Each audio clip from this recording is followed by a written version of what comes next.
allons tous acclamer le Seigneur. Acclamons très bien le Seigneur.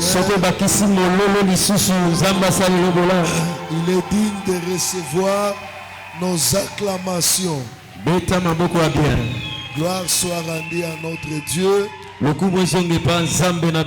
Que nous bénissons ce soir pour le souffle de vie, la grâce, sa miséricorde envers nous. Nous disons que le nom de Dieu soit béni. Nous sommes au 3e jour de notre enseignement, de notre étude, de notre convention, qui a comme sujet principal: tu es Pierre, et sur cette pierre je bâtirai mon église. Jésus-Christ nous parle d'un Pierre qui est un homme. Puis il dit: sur cette pierre je bâtirai mon église. Il était question que l'église du Seigneur arrive sur la terre. Comme on l'a expliqué depuis le dimanche jusqu'hier. Et hier nous avions dit, nous avons reçu un sujet où notre sous-thème, nous devions parler sur les fondements des apôtres. La Bible dit: vous avez été édifiés. Nous lisons encore ce passage. C'est dans le livre des Éphésiens, au chapitre 2e. Éphésiens chapitre 2, le verset 20. Nous lisons la parole du Seigneur. Vous avez été édifiés sur les fondements des apôtres et des prophètes, Jésus-Christ lui-même étant la pierre angulaire. Que Dieu nous bénisse. Nous avons compris que l'Église est bâtie sur les fondements des apôtres. Pourquoi l'Église est bâtie sur les fondements des apôtres? Parce que les apôtres, selon Éphésiens chapitre 3, ils ont reçu la révélation de Jésus. Amen. Amen. Ils ont reçu la révélation de Jésus. Vous allez excuser ma voix, il y a une grippe qui m'a frappé. Mais vous allez comprendre, on va aller seulement comme ça. Amen. Amen. L'essentiel est qu'on annonce la parole, n'est-ce pas? Voilà. Voilà. Nous avions dit que Éphésiens dit ceci: la révélation de Jésus-Christ a été donnée aux apôtres et aux prophètes, aux saints apôtres de Dieu, aux saints apôtres de Dieu et aux saints prophètes de Dieu. C'est à eux que Dieu a révélé les mystères de Jésus et les mystères de l'Église.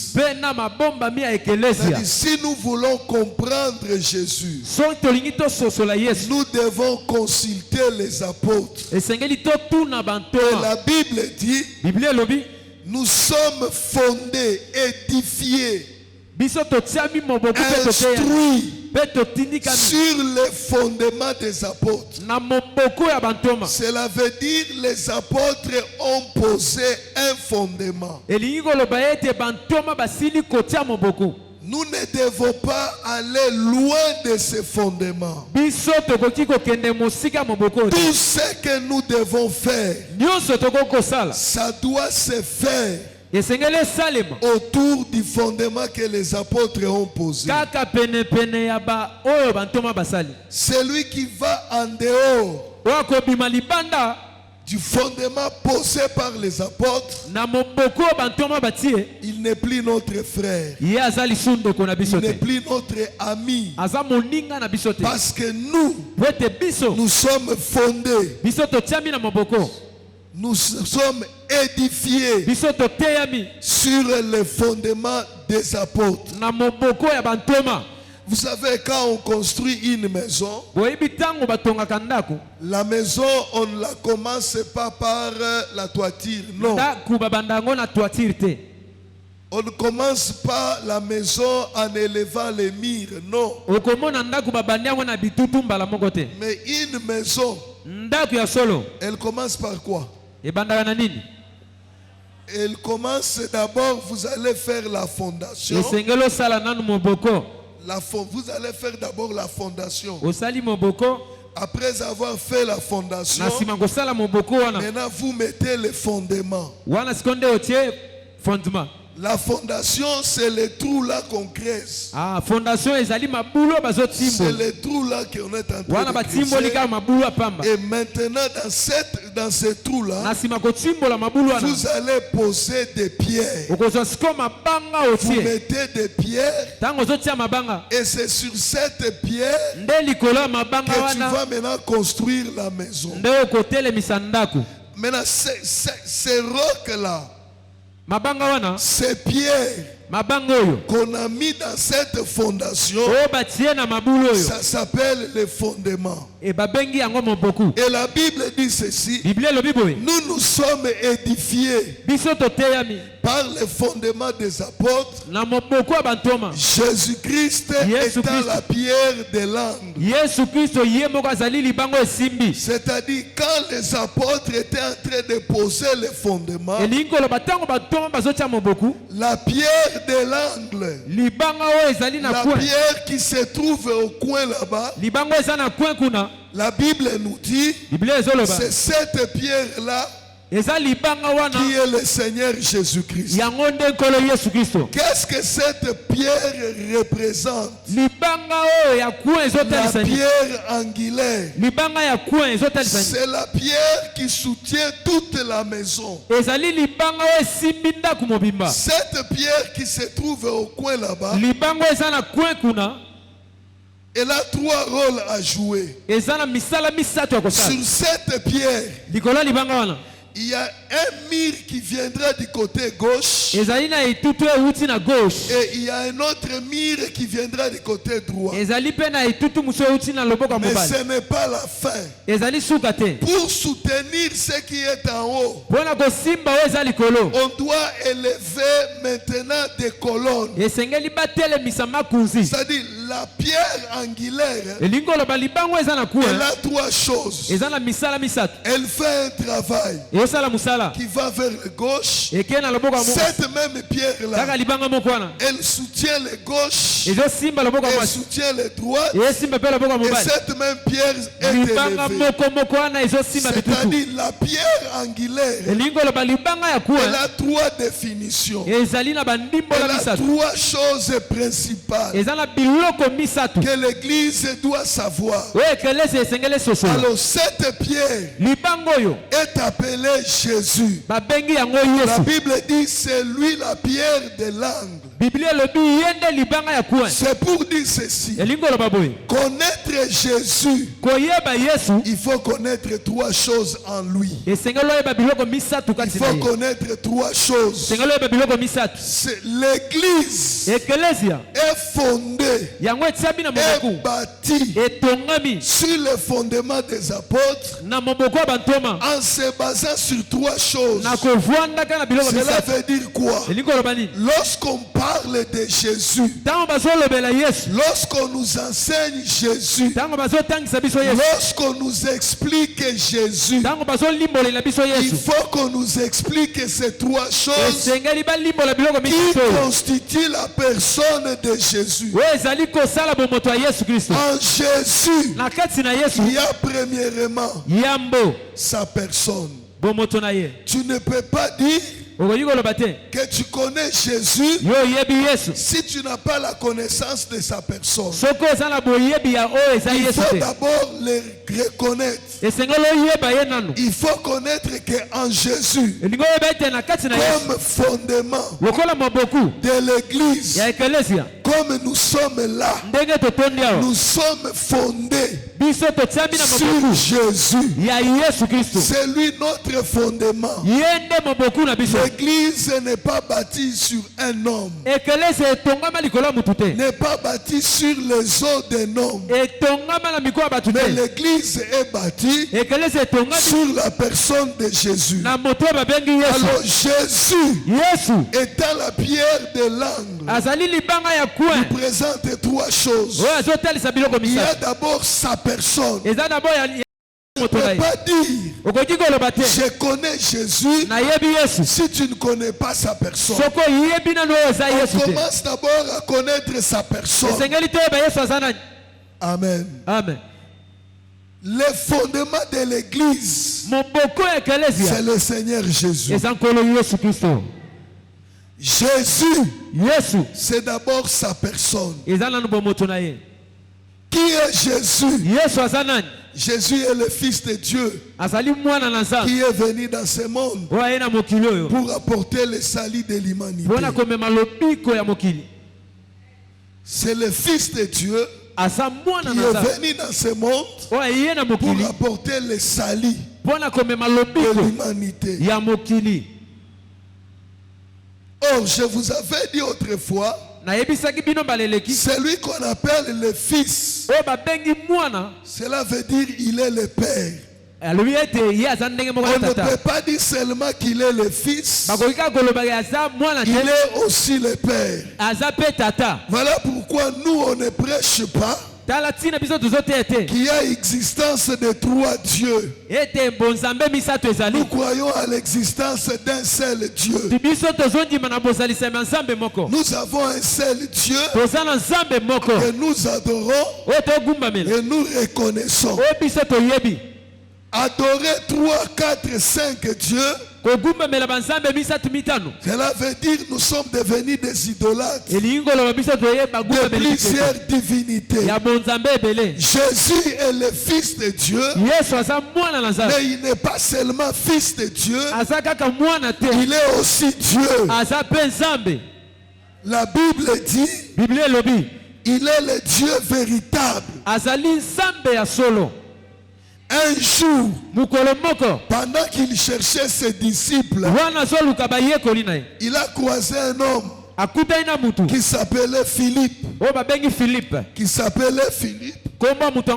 Et Philippe, quand il a croisé Jésus, quelques jours après, il va croiser son frère, son ami, qui s'appelait Nathanaël. Il dit à Nathanaël, il dit, nous avons trouvé celui dont les prophètes ont parlé, celui dont les prophètes ont annoncé. Et Philippe dit ceci à Nathanaël, nous avons trouvé Jésus, fils de Joseph.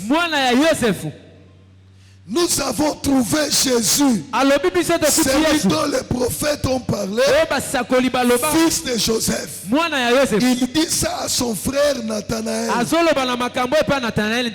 Nathanaël, c'est l'un des 12 disciples de Jésus, mais que nous connaissons tous au nom de Barthélemy. Barthélemy, c'est lui, Nathanaël. Alors, Nathanaël, il écoute. Il vient, il suit Jésus. Mais on lui a présenté Jésus comme fils de Joseph. Qui l'a présenté ainsi? C'était Philippe. Les jours sont passés. Après plusieurs jours, Philippe, en regardant Jésus, il s'est dit, cet homme, en réalité, il n'est pas le fils de Joseph. Alors il va affronter Jésus ouvertement. Il lui dit ceci, Seigneur, montre-nous le Père. Parce que j'ai compris que le Père, que tu nous parles tout moment, Père, ce n'est pas Joseph. Ce n'est pas Joseph. Montre-nous le Père. Et cela nous suffit. Et Jésus va lui dire, Philippe, il y a si longtemps que je suis avec toi. Et tu ne m'as pas connu. Celui qui m'a vu, il a vu le Père. C'est-à-dire Jésus, il est non pas seulement fils de Dieu, mais il est Dieu que nous adorons, que nous connaissons très bien. Je ne connais pas un autre Dieu en dehors de lui.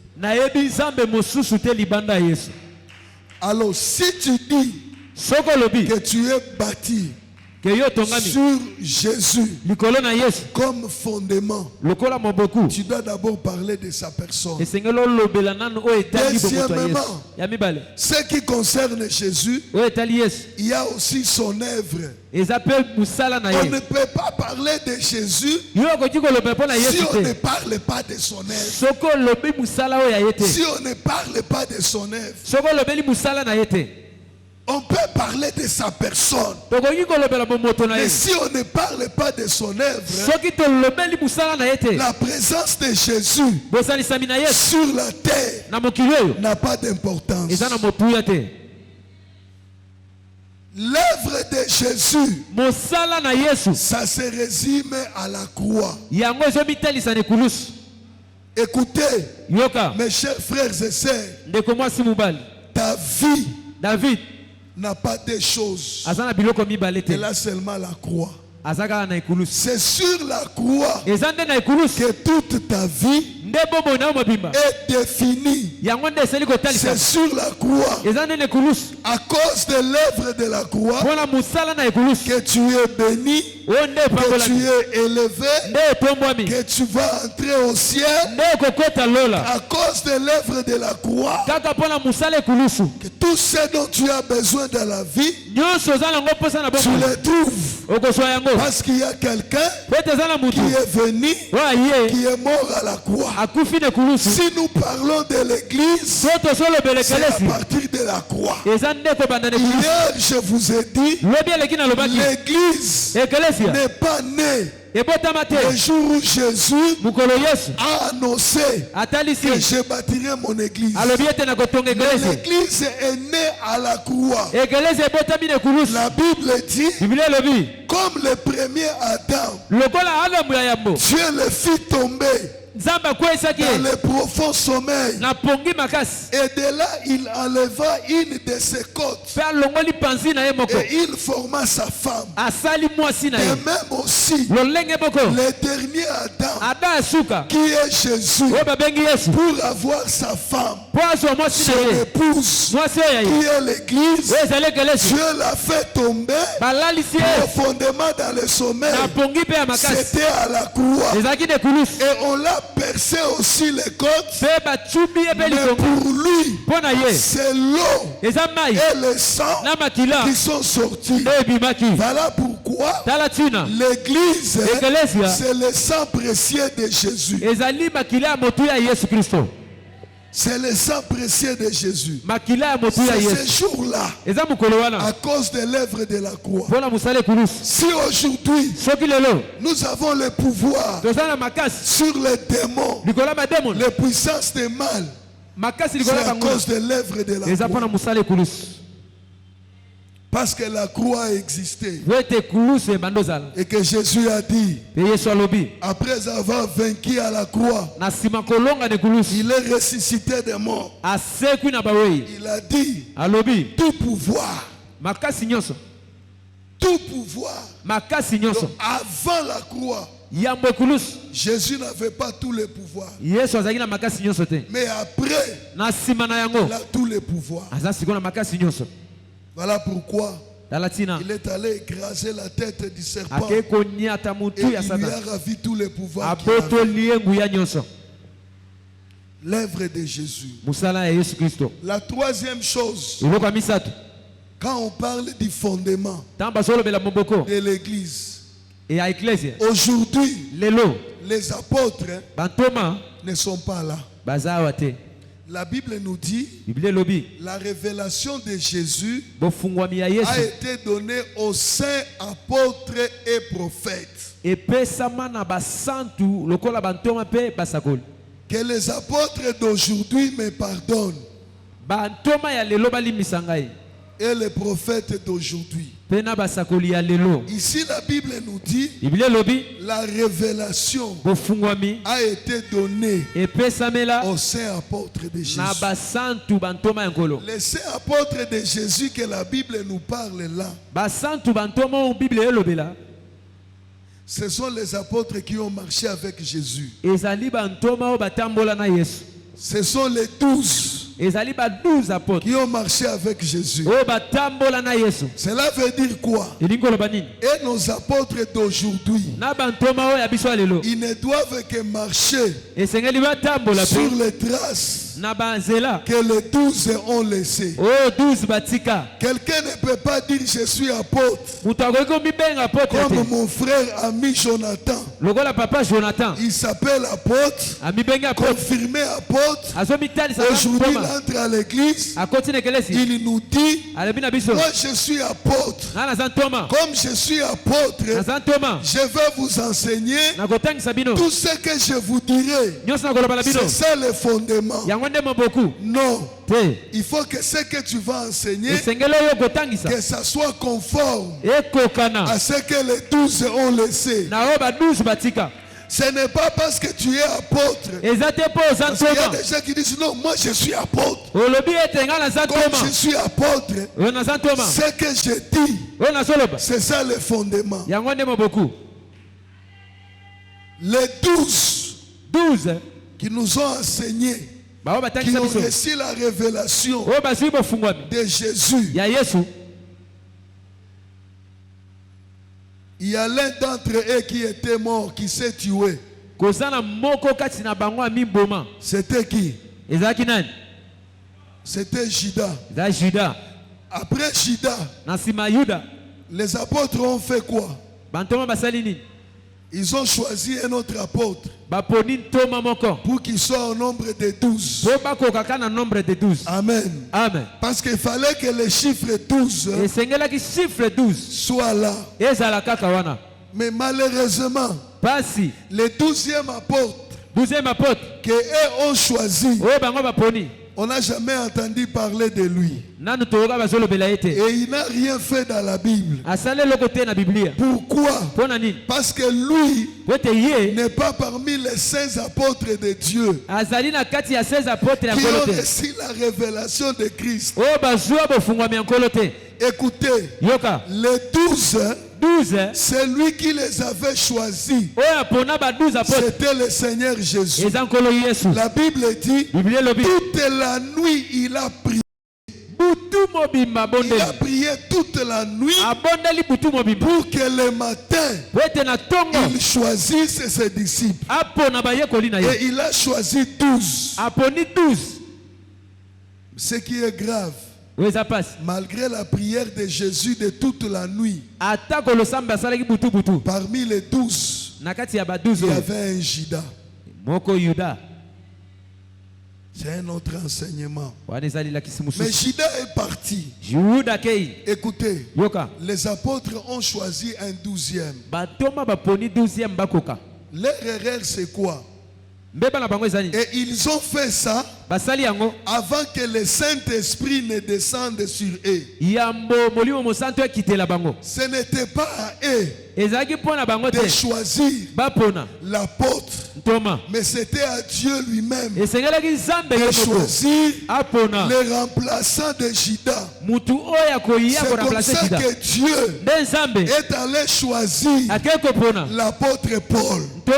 C'est lui qui n'était pas parmi eux. C'est Dieu qui est allé le choisir pour qu'il soit là. Et c'est celui-là qui a reçu les mystères de l'église. Quand il parle sur Jésus, sur l'église, ce n'est que des mystères. Donc maintenant, l'église, nous sommes fondés sur le fondement de ces 12. Qui consiste à parler de la personne de Jésus. Deuxièmement, de son œuvre. Troisièmement, ce qui est important et très capital pour l'église. Le troisième point, c'est de parler sur l'enseignement de Jésus. L'enseignement de Jésus. Écoutez, église. L'enseignement de Jésus, c'est ça le fondement de l'église. Je vous ai dit, le fondement, c'est le commencement d'une maison. Et le commencement de la foi chrétienne commence par l'enseignement que les 12 nous ont laissé dans la parole de Dieu. Et cet enseignement-là se résume en 6 grands points.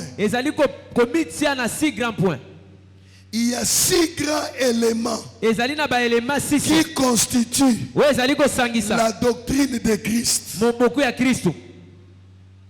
En dehors de ces éléments, nous amener un enseignement qui est en dehors de ces 6 choses.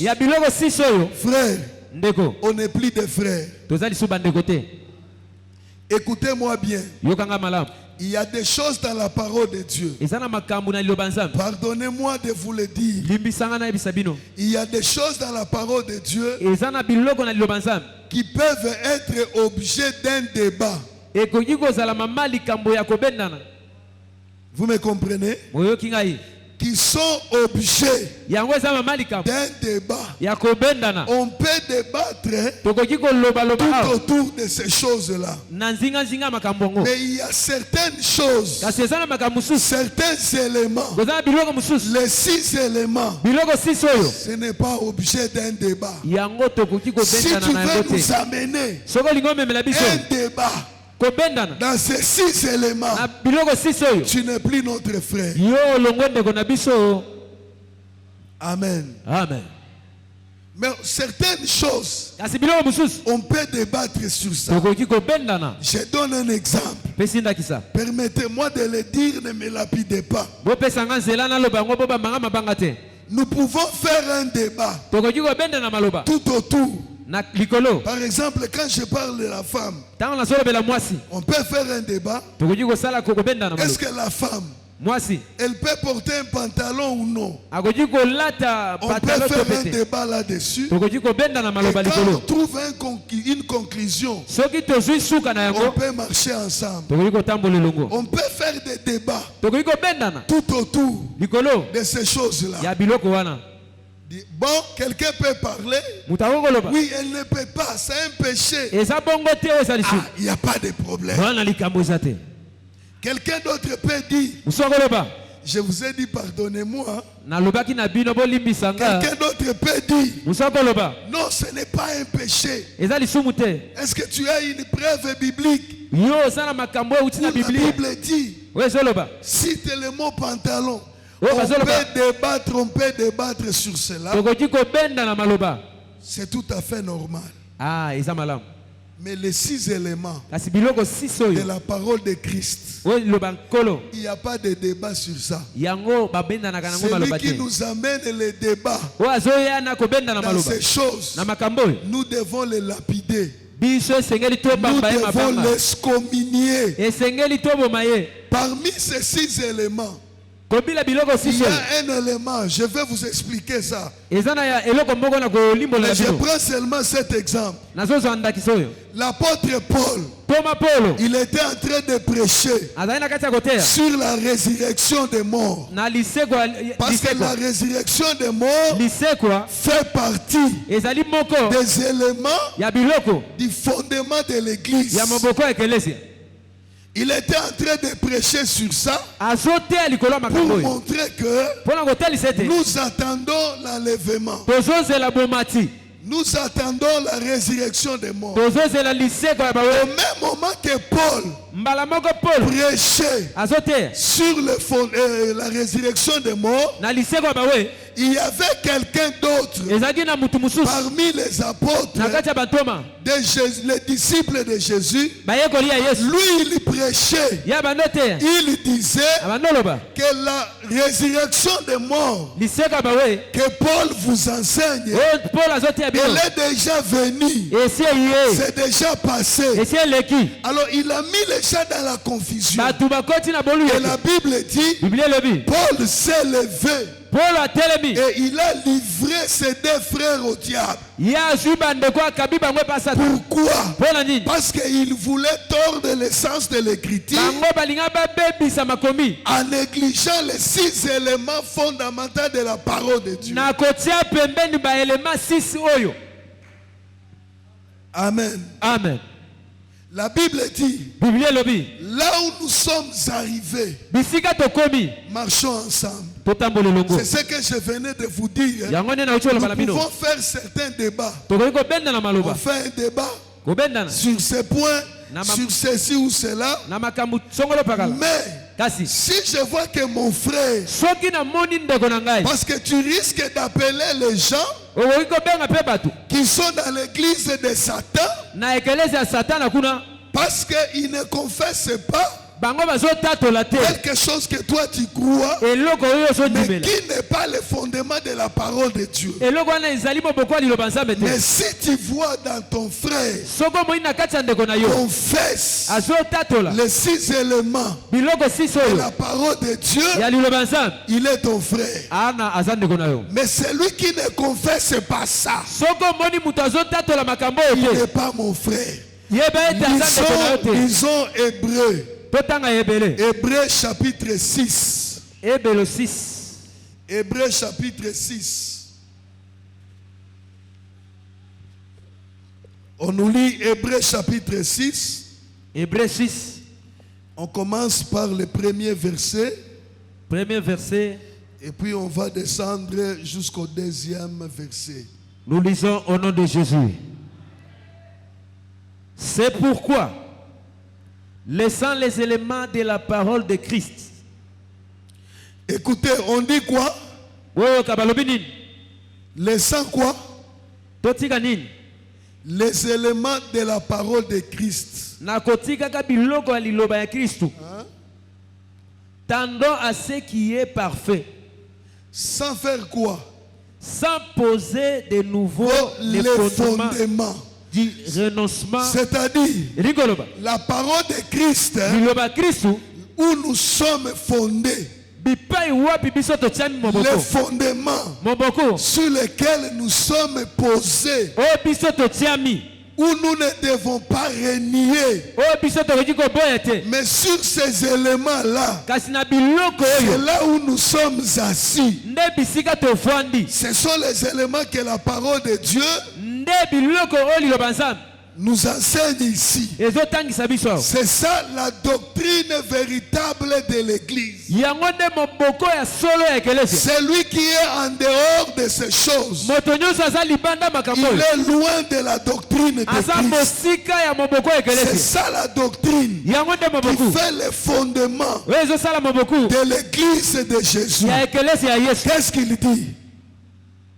De la foi en Dieu. De la doctrine du baptême. C'est pas comme ça. Commence bien.